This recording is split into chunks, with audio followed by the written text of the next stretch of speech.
Tumigil ka na. Ikakarili na hawakan na yung pangunan. Kaya na Sabi ko aso ha? Sabi ko aso bulat eh.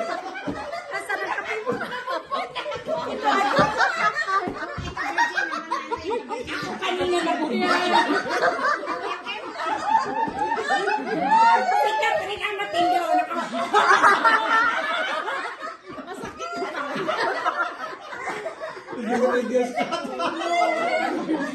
Ang grupo namin, ito lang, ganyan lang kanila. Kain, tawa, Hindi ko ganyan. ma-imagine si Ate Lizel kung iyutong ba niya.